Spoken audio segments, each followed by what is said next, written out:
Hello बच्चों, हैदम तो ले चैलेंज। आज आपको मैं कुछ स्पेशल कराने आया हूं स्टूडेंट्स। ये रिलेटेड टू मैथमेटिक्स है। आज मैं अपने आप स्टूडेंट से और स्पेशली मोस्ट ऑफ पढ़ने वाले लोगों से पूछना चाहता हूं, क्या आज मैंने टैगलाइन दी है कि हैदम तो ले चैलेंज। इसको पॉजिटिव लेना है आप लोगों को, ये किसी के लिए नेगेटिव नहीं है। It's a positive challenge students. मैं चाहता हूं कि कुछ नॉलेज ऐसी हैं, कुछ फैक्ट्स ऐसे हैं जिनको हम जानते सभी हैं, लेकिन एक्चुअल में वो हमारे सामने रिवील्ड नहीं है, उनका रीजन क्लियर नहीं है स्टूडेंट्स। तो आज मैं आपके सामने ऐसे 3 फैक्ट लेकर के आया हूं। 2 मैं रिवील करूंगा और 3rd मैं आपसे पूछूंगा, जिसका जवाब आपको मुझे देना है स्टूडेंट्स।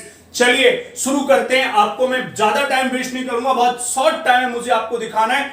एक सबसे पहला हमारा क्वेश्चन होता है, आप लोग देखते हैं कि किसी नंबर का पावर 0, सबने पढ़ा होगा, आप लोगों ने सबने पढ़ा होगा, क्लास 6 से नहीं तो 9th से बिगिन हो जाता है और अप टू पीजी पीएचडी सब तक चलता रहता है।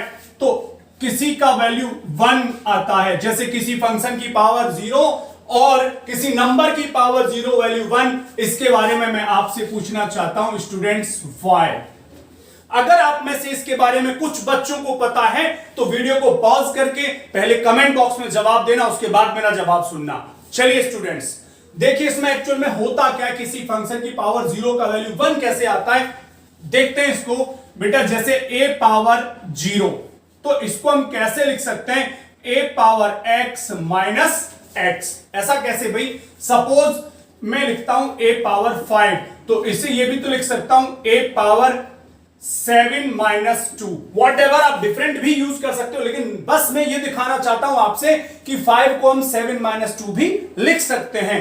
तो सेम टू सेम 0 के लिए मैं x माइनस x लेके आ रहा हूं, तो इसको हम लिख सकते हैं a power x into a power minus x। और स्टूडेंट्स आप जानते हैं नेगेटिव पावर को अगर प्लस करना है तो डिनोमिनेटर में लेके जाएंगे, तो upon a power x।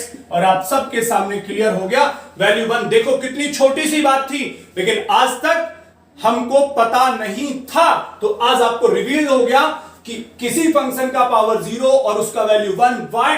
It is clear to all of you students. इसके बाद मैं आपके लिए दूसरा अमेजिंग फैक्ट लेकर आ रहा हूं। ये है स्टूडेंट्स, हम सब ने पढ़ा है, सब जानते हैं। अगर कोई आपसे क्वेरी कर दे कि नंबर अपॉन 0, कोई भी नंबर, वेरिएबल हो, फंक्शन हो, कांस्टेंट वैल्यू हो, क्या लिखते हैं आप इसको? आप लिखते हैं नॉट डिफाइंड। इसको एक और नाम देते हैं infinitive. It is called infinitive. Do you understand meaning of infinitive? देखो बेटा, इंफिनिटिव का मतलब अगर मैं हिंदी में बात करूं तो इट इज कॉल्ड अनंत, जिसका अंत ही नहीं होता। और इसका आंसर इसी के अंदर छुपा हुआ है। कैसे छुपा हुआ है मैं बता दूं आपको। ये बिल्कुल नॉर्मल, ध्यान देंगे। ये क्या है? अच्छा, जरूरी नहीं है a अपॉन 0।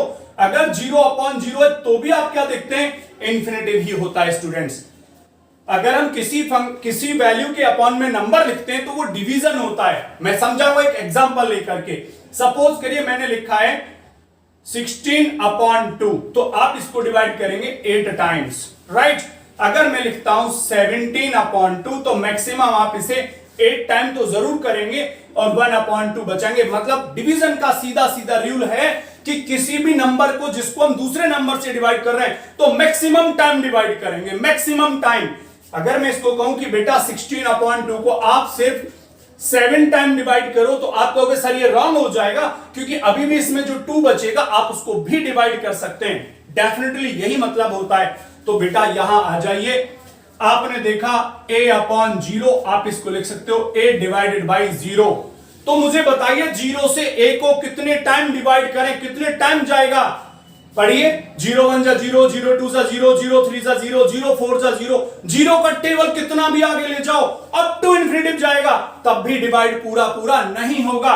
मतलब 0 से a को डिवाइड कर सकते हैं हम इन्फिनिटिव टाइम्स, तब भी ये 0 ही आएगा। इसका मतलब बिल्कुल क्लियर हो गया, किसी नंबर अपॉन 0 या 0 अपॉन 0 का वैल्यू हमेशा स्टूडेंट्स इन्फिनिटिव आएगा। अब आप कह रहे हो 0 अपॉन 0 कैसे? देखिए 0 अपॉन 0 को, 0 से 0 को डिवाइड करो, 0 1 जा भी 0, 2 जा भी, 3 जा भी, इन्फिनिटिव टाइम तक भी करोगे तो you will get again infinitive. ये सेकंड आपके सामने वो सीक्रेट था जो जानते समय रिवील्ड नहीं था। अब थर्ड है जो मैंने बोला है कि है दम तो ले चैलेंज। पॉजिटिव लेना है आपको, नेगेटिव नहीं। This is for the students and for all, ये सभी के लिए है।